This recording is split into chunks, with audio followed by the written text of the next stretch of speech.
تاریخ میں ہے کہ ان کی منگنی یوسف نامی ایک شخص سے ہوئی تھی جو داؤد علیہ السلام کے قبیلے سے تھے، ان کے گھرانے سے تھے، ان کے خاندان سے تھے، اور جناب مریم بھی اسی خاندان سے تعلق رکھتی تھی، اور دونوں جب منگنی ہو گئی لیکن رخصتی سے پہلے یہ حاملہ قرار پائی تھی روح القدس کے ذریعہ۔ تو اب ہم دیکھتے ہیں کہ ان کے یعنی کہ اس کے بعد عیسیٰ علیہ السلام خاموش ہو گئے اور اس عمر تک کوئی بات نہیں کی عمر، اور عموماً بچے بات کرتے ہیں جبکہ بات یہاں نہیں کی۔ اور بعض علماء کہتے ہیں کہ اسی کلام کرنے کی وجہ سے گہوارے میں ان کو کلمت اللہ کہا گیا ہے۔ نہیں، اس کے کہنے پہ کلمت اللہ نہیں کہا گیا تھا، بلکہ وہ تو خدا کے گھر میں ہیکل میں جا کر وہ تعلیم دے رہے تھے جہاں کوئی بچہ ایسا تعلیم نہیں دے سکتا۔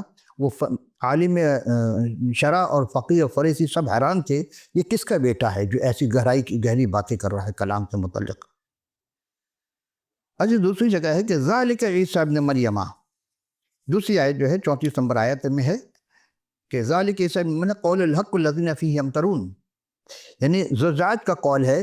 زجاج مورخ ہیں، راوی بھی ہیں، وہ کہتے ہیں کہ حضرت عیسیٰ علیہ السلام نے کہا انی عبداللہ، یعنی کہ عیسیٰ ابن مریم قول الحق، سچ کہا اس نے۔ دوسری جگہ بھی ہے انی عبداللہ وآتانی الکتاب وجعلنی نبیّا والی آیت ہے۔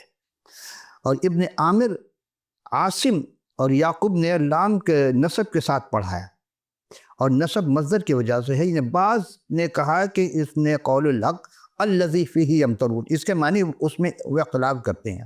اب اختلاف کون کرتا ہے؟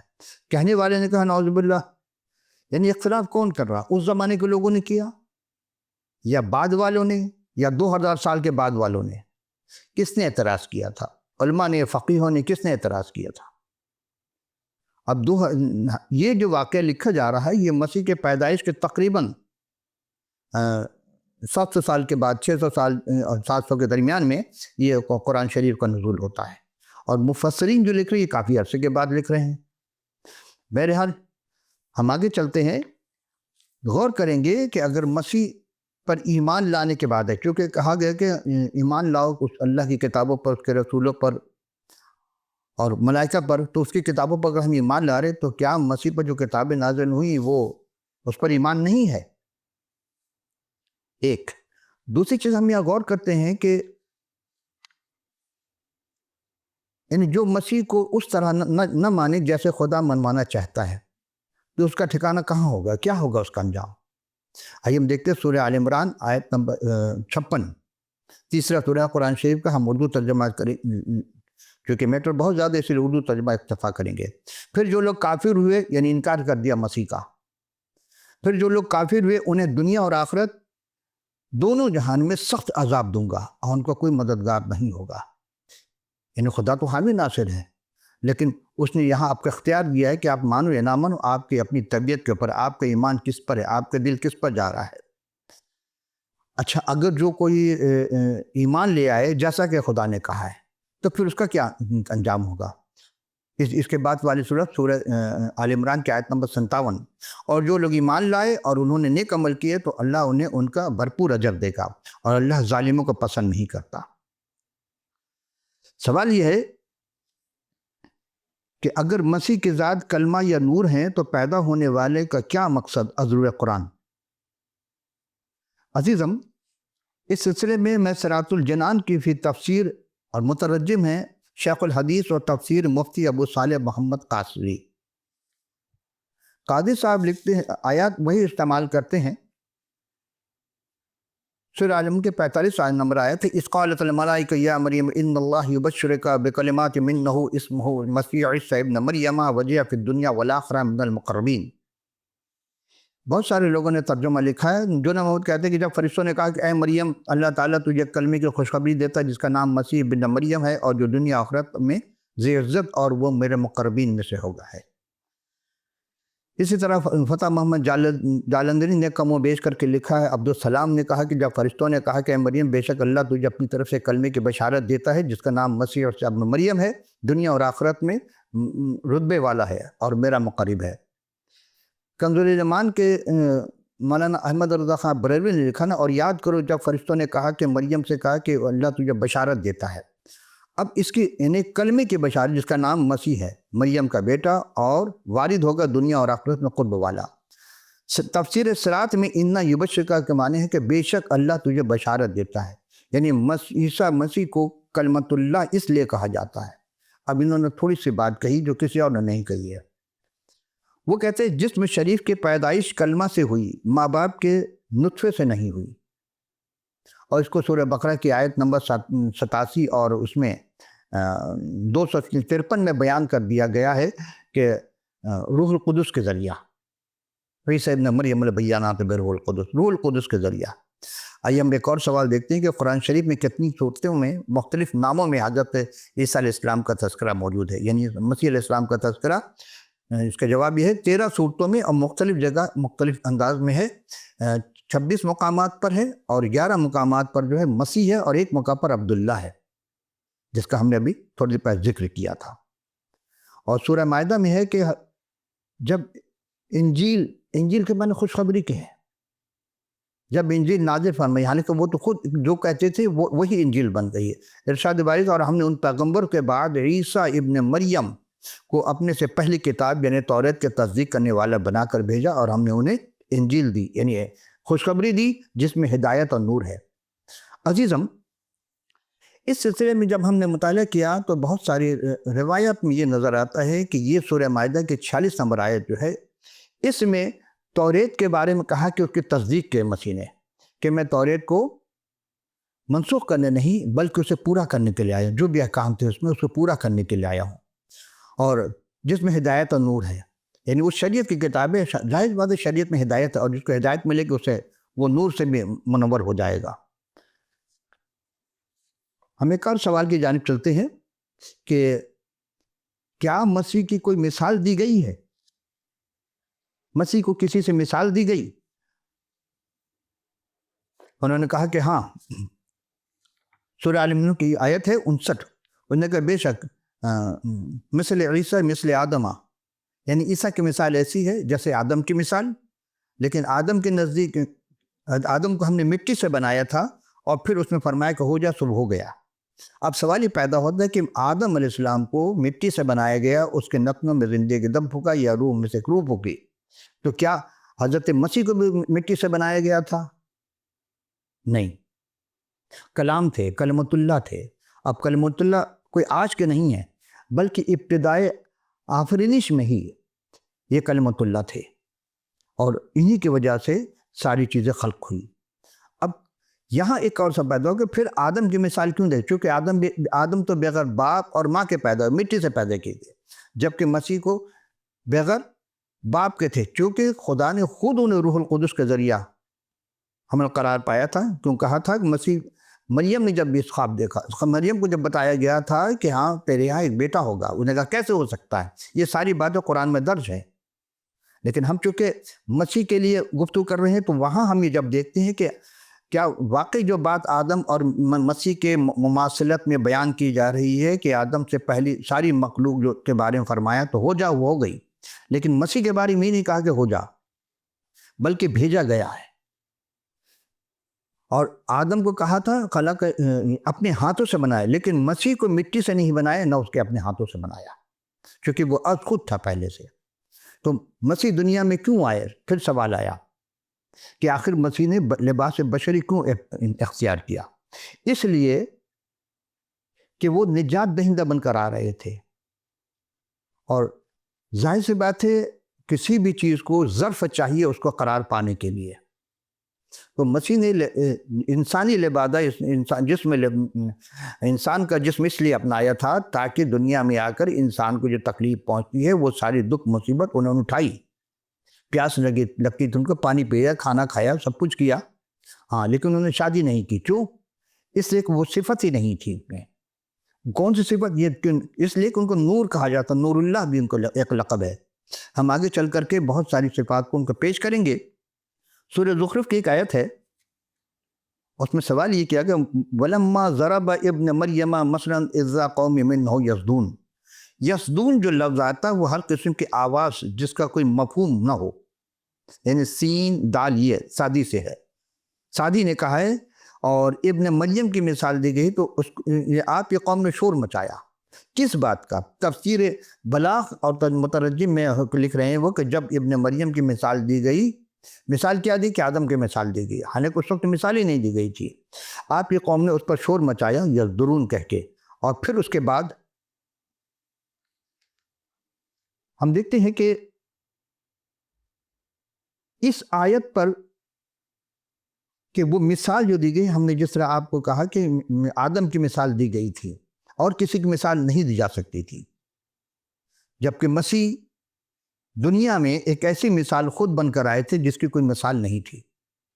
سب سے پہلے تو یہ ہے کہ کوئی بغیر باپ کا پیدا دوبارہ نہیں ہو سکتا، اور پھر وہ باتیں جو مسیح کے معجزات میں سے ہے کہ ان کا پیدا ہونا ہی معجزہ تھا، پانی پچلنا ان کا معجزہ تھا، بیماروں کو شفا دینا ان کا معجزہ تھا، مادہ زاد نابیناؤں کے بنا عطا کرنا یہ ان کا معجزہ تھا. ہر وہ بات جو کسی اور نبی سے صادر نہیں، وہ مسیح سلام علیہ سے صادر ہوئی ہے. کیوں؟ اس لیے کہ وہ روح بھی تھے، وہ کامل انسان بھی تھے، اور ان کو کامل حق بھی کہا گیا ہے. اس لیے مسیح نے کہا تھا راہ حق اور زندگی میں ہوں. اگر کسی کو زندگی چاہیے تو زندگی بھی عطا کرنے والے تھے. زندگی کے لیے آکسیجن چاہیے، لیکن مسیح نے آکسیجن کا استعمال نہیں کیا. انہوں نے کہہ دیا، مردے کو چھو لیے تو مردہ جی اٹھا. سورہ نساء چوتھا سورہ قرآن شریف کا، اور آیت ہے 157 157. اس میں مسیح کے بارے میں یہ کہا جا رہا ہے وَقَوْلُهُمْ إِنَّا قَتَلْنَا الْمَسِيحَ عِيسَى ابْنَ مَرْيَمَ رَسُولُ اللَّهِ وَمَا قَتَلَهُ وَمَا صَلَبَهُ وَلَكِنَّا شُبِّهَ لَهُمْ. وہ جب بات ہو رہی تھی کہ کسی وہ جو جھگڑ رہے تھے، شبہ میں بات ہو رہی، اس کو یہاں ظاہر کر رہا قرآن کہ وَإِنَّ الَّذِي نَقْتَلُ فِيهِ شَكٍّ مِّنَ مَا لَهُمْ بِهِ عِلْمٍ إِلَّا اتَّبَعَ، اور ظن وَمَا قَتَلُوا يَقِينًا. سوال یہ ہے کہ مسیح کے قتل کا مقدمہ علماء دین کی نگاہ میں کیا تھا؟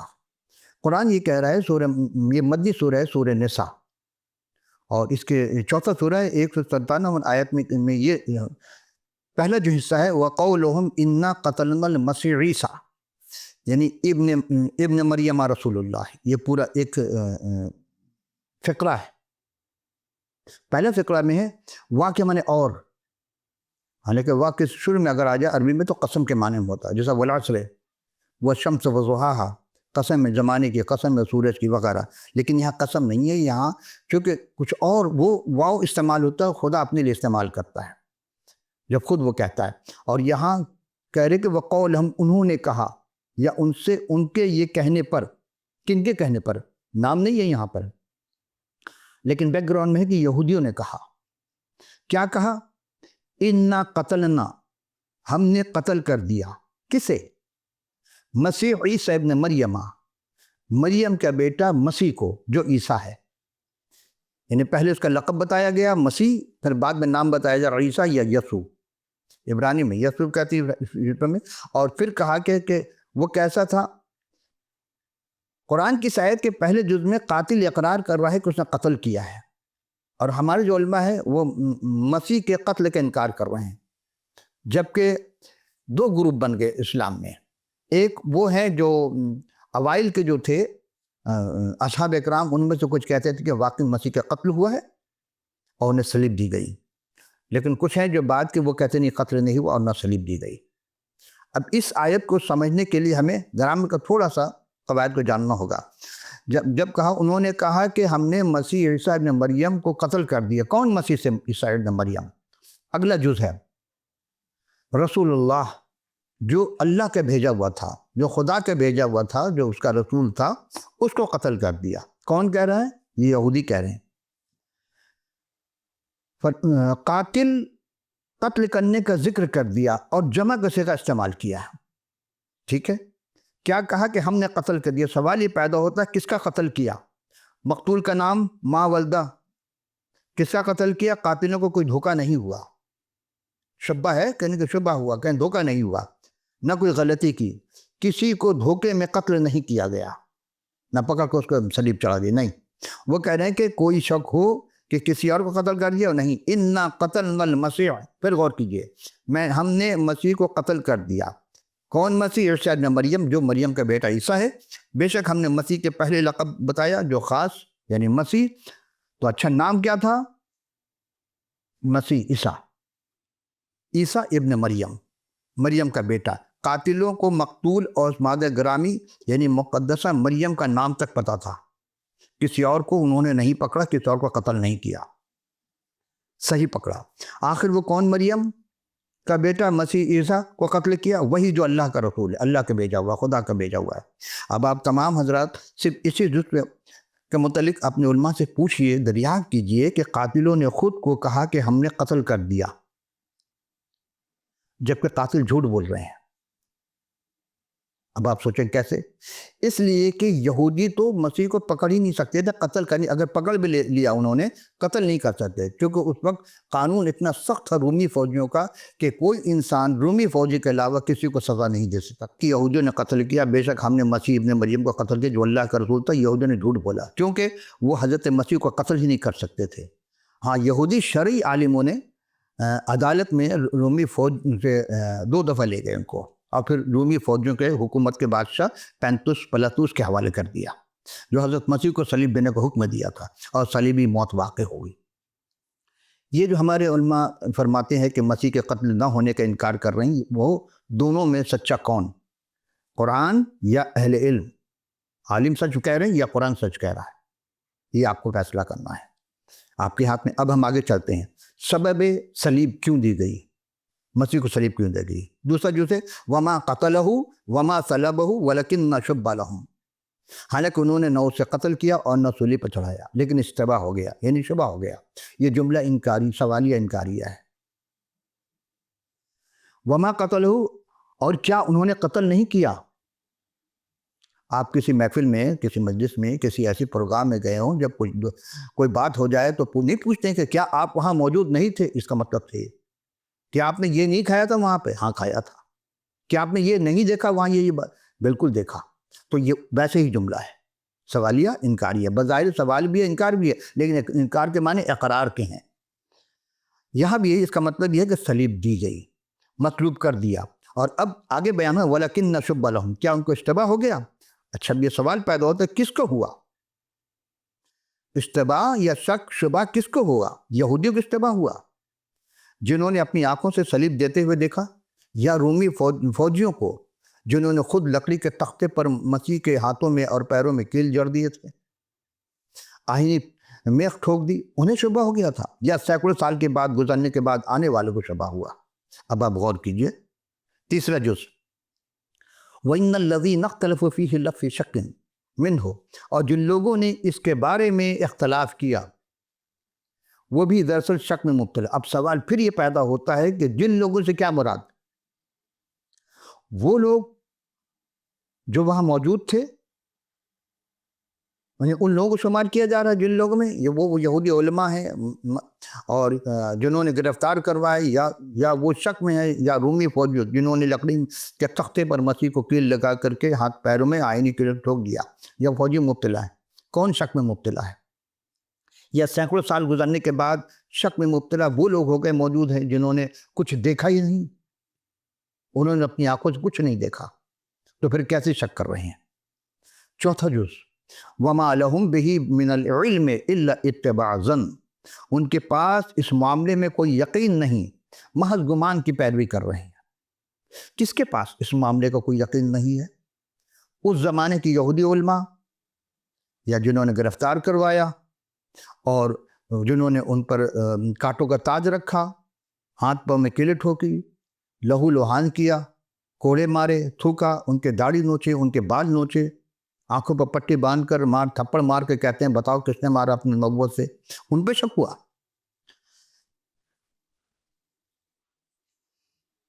جو سینکڑوں سال گزرنے کے بعد والے، یا نہ خود نہ ان کے آباء و اجداد اس وقت وہاں موجود تھے، پھر کیسے پتہ چلا کہ ان کو صلیب نہیں دی گئی، ان کا قتل نہیں ہوا؟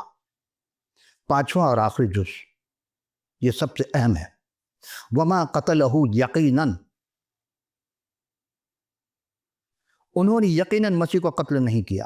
بظاہر ترجمہ یہی لکھا ہے، لیکن پھر وہی بات آپ دیکھیں، اگر عمیق نگاہ ڈالتے ہیں اس زمانے کے کتب سماوی کا مطالعہ کریں تو غور کرتے ہوئے، کیونکہ یہاں سوال کا جو انداز ہے وہ سوالیہ نہیں انکاریہ ہے.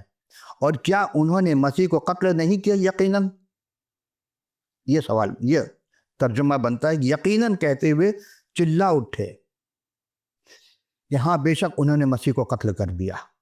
کیوں کیا؟ قرآن نے وجہ نہیں بتائی. تمام مفسرین بس اس بات پر متفق ہیں کہ ہاں شبہ کی وجہ سے مسیح کی جگہ کسی اور کو صلیب دے دی گئی. تو جس کو دیے وہ 12 آدمی کا نام بتایا جاتا ہے. ان کو صلیب دی گئی، وہ چیختا رہا میں مسیح نہیں ہوں. مفسر نے اپنی اپنی آرا میں تقریباً 50 سے زیادہ لوگوں کے نام لکھ گئے، گروپ بتایا انہوں نے، کہیں 12 ہے، کہیں 19 ہے، کہیں 17 ہے، کہیں 5 ہے. لیکن جب نام آیا سامنے تو 12 کا نام بتائے کہ وجہ قتل صلیبی موت نہیں بتائے کہ کیوں قتل کیا گیا. کیوں؟ قرآن نے وجہ نہیں بتائی، کیونکہ اس وقت خود پیغمبر اسلام کی ولادت باسعادت نہیں ہوئی تھی. 570 میں ولادت بس. تو پھر اصحاب کرام، تابعین، تابع تابعین، مورخین کا تو سوال ہی نہیں پیدا ہوتا. میں اہل کتاب سے یہ سوال لے کر ان کی خدمت میں پیش کر رہا ہوں کہ قرآن کی اس آیت کو ظاہر کریں کہ مسیح کا قتل ہوا یا صلیبی موت. یہ سب سے پہلے سوال یہ مسیح کے مطلوب کرنے کی وجہ تسمیہ کیا تھی؟ وجہ تسمیہ یہ تھی کہ مسیح نے بہت سے لوگوں کو جو اپاہج تھے ان کو درست کیا، بیماروں کو شفا دی، لا علاج مریضوں کو شفا بخشی، نابیناؤں کو بینائی عطا کی، کوئی مرغی کا مرض میں مبتلا تو کوئی بچہ اس کو صحیح کیا، کسی میں بدرویں تھے اس کو نکالا. یعنی ہر وہ کام فری میں مسیح کرتے رہے.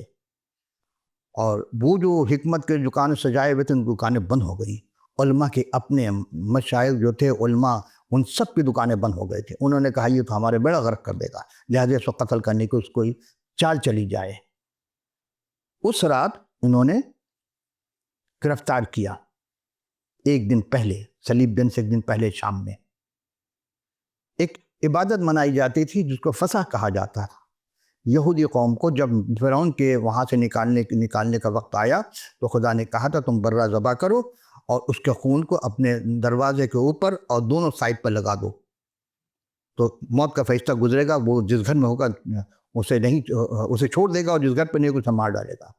اس طرح 10 آفات جو مصر پر آئی تھی ان میں یہ بھی تھا، ان کے پہلوٹے مر گئے. جب انہوں نے ان کو عبادت کے لیے جانے دیا اور وہ وہاں سے نکلنا تھا، وہ فصح کی جو قربانی تھی وہ پھر وہی آخری فصح مسیح نے منائی تھی، اور اس کے بعد عشاء ربانی کا وقت آ گیا تھا. عزیزو، آج کی گفتگو ہم یہاں اختتام کرتے ہیں. تو اگر آپ کے پاس کتاب مقدس نہیں ہے تو اس کا اسکرین پر دیے گئے پتے پر telephone number, Skype, WhatsApp جو بھی آپ کو اویلیبل ہو، اپنا پورا پتہ لکھ بھیجیے گا اور اپنی قیمتی آرا سے آگاہ کیجیے گا. آپ کے دیے ہوئے پتے پر، مکمل پتے پر ہم کتاب مقدس آپ کی خدمت میں ارسال کر دیں گے. تو اگلی نشست میں پھر حاضر ہوں. گفتگو کے لیے اجازت. خدا حافظ و ناصر.